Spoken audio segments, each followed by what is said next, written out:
Ikalawang sulat ni Pablo para kay Timoteo. Ito ang huli at pinaka-personal na sulat ni Pablo. Isinulat ito ni Pablo habang nasa kulungan siya at para ito kay Timoteo na malapit na estudyante at kasama sa paglilingkod. Hindi natin alam kung gaano na katagal mula nang isulat niya ang unang Timoteo, pero makikita natin na nag-iba ang sitwasyon ni Pablo at mas malala ito. Nakakulong siya sa Roma. Pwedeng tinutukoy niya dito yung kinulong siya sa isang bahay na mababasa sa mga gawa, Kabanata 28. O pwedeng nakalaya siya mula doon tapos sinundan ng mahabang panahon ng pagmimisyon at pagkatapos ay muli siyang inaresto sa Troas. Kahit alin dito, ayon kay Pablo, siya ay nililitis sa korte at hindi maganda ang sitwasyon. Sigurado siyang hindi na siya makakaligtas dito. At dahil sa malagim na sitwasyong ito, sumulat si Pablo kay Timoteo na nasa misyon pa rin sa Efeso. Hiniling niya kay Timoteo na puntahan siya sa kulungan para ipasa sa kanya ang inumpisahan niyang misyon na pagtatayo ng mga komunidad ng mga Kristiyano sa iba't ibang lugar. Simple lang ang disenyo ng sulat. May dalawang malalaking bahagi kung saan mababasa ang hamon ni Pablo kay Timoteo. Una, ang tanggapin ang tungkulin niya bilang isang pinuno at bago niya puntahan si Pablo, harapin niya muna ang masasamang guro na nanggugulo pa rin sa Efeso. Pagkatapos nito, tinapos na ni Pablo ang sulat. Nagsimula si Pablo sa pagpapasalamat sa Diyos para kay Timoteo at sa pamilya niya, lalo na para sa kanyang lola na si Loida at ang kanyang nanay na si Eunice. Tinuruan nilang mabuti si Timoteo gamit ang mga kwentong nakasulat sa Lumang Tipan. Pinalalim nila ang pananampalataya niya kay Jesus na Mesiyas. At dahil sa matibay na pananampalatayang ito, ibinigay ni Pablo ang una niyang hamon kay Timoteo. Dapat niyang labanan ang anumang tuksong ikahiya ang magandang balita tungkol kay Jesus o si Pablo na nagdurusa sa kulungan dahil sa pagpapahayag ng Ebanghelyo. Ngayon, kailangan bigyang diin ito ni Pablo dahil sa masamang reputasyon na nakuha niya kasi lagi siyang kinukulong. Ang totoo, marami sa mga kasamahan ni Pablo ang nagdududa kung totoo ba siyang apostol. Binanggit niya ang dalawa sa kanila, sina Figelo at Hermogenes. Tinraidor nila si Pablo dahil ikinakahiya nila na kilala nila si Pablo na ngayon ay pinagbintangan na kriminal. Kaya hiniling ni Pablo kay Timoteo na huwag matakot na mapahiya at bisitahin siya. Alam ni Pablo na mahirap ang hiling na ito. Sobrang delikado para kay Timoteo. Kaya pinaalala niya kay Timoteo na ang kabutihan ni Jesus ang magbibigay ng kapangyarihan at napakahalaga nito.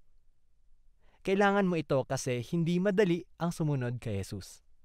Kailangan mong ibigay ang lahat.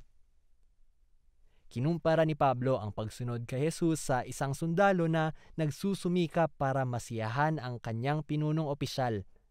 O gaya ito ng isang atleta na nag-iensayo para sa laban. O tulad ito ng isang masipag at matyagang magsasaka. Ang lahat ng tatlong paghahambing na ito ay may kinalaman sa isang taong may dedikasyon sa bagay na mas malaki sa kanya at handang mag-alay at magtiis ng mga hamon para makuha ang mas malaking layunin. At syempre, ang pangunahing halimbawa nito ay si Jesus mismo. Dahil tapat siya sa Ama, ipinako siya ng mga Romano sa krus. At katulad nito si Pablo, siya mismo ay nagdurusa ngayon sa isang kulungan ng mga Romano. Ang paghihirap at pag-aalay ay normal sa buhay ng Kristiyano at ito ang dahilan kung bakit ang muling pagkabuhay ni Jesus ang pundasyon ng pag-asa ng Kristiyano. O tulad ng sinabi ni Pablo sa isang maikli pero makapangyarihang tula, kung namatay tayong kasama niya, mabubuhay tayong kasama niya. Kung magtitiis tayo, maghahari tayo kasama niya. Kung itatakwil natin siya, itatakwil niya din tayo. Kung hindi tayo tapat, mananatili siyang tapat dahil hindi niya maitatanggi kung ano o sino talaga siya. Ang pag-ibig ng Diyos sa ating mundo ay nagbukas ng bagong pag-asa dahil sa kamatayan at muling pagkabuhay ni Jesus. Kaya para sa mga matatag na nagtitiwala at sumusunod kay Jesus, ipinangako ng Diyos na makukuha nila ang katarungan at buhay. Sa mga tatalikod sa Kanya, hahayaan ng Diyos ang kanilang desisyon at iyon din ang gagawin sa kanila. Pero kahit pa tumigil sa pananampalataya ang mga tao, hindi yon magtutulak sa Diyos para hindi maging tapat. Kaya hinamon ni Pablo si Timoteo na patuloy na magtiwala kahit ano pa ang kapalit. Nagpatuloy si Pablo sa ikalawang bahagi ng sulat. Inutusan si Timoteo na harapin ang masasamang guro sa Efeso bago siya pumunta sa Roma. Kumakalat ang kanilang katuruan sa iglesia ng Efeso na parang kanser. Tinarget nila at ginamit ang ilang kababaihan na malakas ang impluwensya sa iglesia. Malamang na sila yung mayayamang kababaihan na tinukoy ni Pablo sa unang sulat niya kay Timoteo. Hindi na siya nagbigay ng mga detalye tungkol sa baluktot na katuruan ng mga guro. Alam na ni Timoteo ang tungkol dito, pero nagpahiwatig siya. Binanggit niyang itinuturo nila na nangyari na ang muling pagkabuhay. Hindi natin alam kung sinusunod ng mga guro ang isang Griegong paniniwala na hindi totoo ang ideya na muling mabubuhay ang katawan at iniisip nila na isa lang itong espiritual na karanasan. O kaya ay binaluktot lamang nila ang tinuro ni Pablo tungkol sa muling pagkabuhay na nagsisimula na ngayon sa tulong ng kapangyarihan ng Espiritu. Kahit alin dito, ang problema ay itinakwil nila ang matatag na pag-asa sa muling pagkabuhay at sa bagong nilikha. At tapos ay tinanggap nila ang isang klase ng Kristyanismo na pangsarili lang, masyadong espiritual at wala ng koneksyon sa pang-araw-araw na buhay. Kaya hiniling ni Pablo kay Timoteo na pumili ng mga tapat na lider na magtuturo ng tunay na magandang balita tungkol kay Jesus. Dapat nilang iwasan ang mga walang kwentang debate na nagsisimula sa pakikipagtalo sa mga guro. Imbis na ganito, dapat mag-focus si Timoteo at ang grupo ng mga lider sa pangunahin at mas mahalagang bagay. Dapat mag-focus sila sa pinakasentrong kwento at mensahe ng banal na kasulatan. Ang ibig sabihin sa panahon ni Pablo ay ang lumang tipan. Para kay Pablo, nagbibigay ang mga banal na kasulatang ito ng karunungan na nagdudulot ng kaligtasan dahil sa pananampalataya kay Jesus na Mesiyas. Sinasabi niya na ang buong punto ng mga kasulatan ay para ipahayag ang iisang kwento na nagpapakilala kay Jesus at may karunungan ito na binabahagi sa buong mundo. Pagkatapos, tinalakay ni Pablo ang tungkol sa katangian at layunin ng banal na kasulatan. Para sa kanya, mula sa hininga ng Diyos ang lahat ng banal na kasulatan. Sa literal, espiritu ito ng Diyos. Tinutukoy dito ang papel ng espiritu sa paggabay sa mga sumulat ng Biblia para maisulat nila ang gusto ng Diyos na marinig ng mga tao. At nangungusap ang Diyos sa mga tagasunod niya sa banal na kasulatan sa napaka-praktikal na layunin. Sinabi ni Pablo, may pakinabang ang mga ito sa pagtuturo, sa pagsasabi sa akin ng mga bagay na hindi ko alam dati.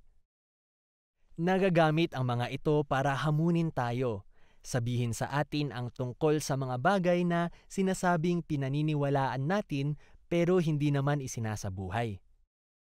Magagamit ang mga ito para itama tayo, ilantad ang magulong paraan ng ating pag-iisip at pag-uugali. At magagamit ang mga ito sa pagsasanay para maging matuwid, sa pagpapakita ng bagong paraan kung paano maging tunay na tao. At lahat ng ito ay para ihanda ang mga lingkod ng Diyos sa paggawa ng mabuti. Tinapos ni Pablo ang liham sa pagpapaalala kay Timoteo na maaaring hindi na siya makakalabas ng buhay sa kulungan. Kaya hiniling niya kay Timoteo na puntahan siya sa lalong madaling panahon bago magtaglamig. Ayaw niyang mamatay sa sobrang lamig sa kanyang kulungan, kaya kailangan niya ang makakapal niyang damit na naiwan niya.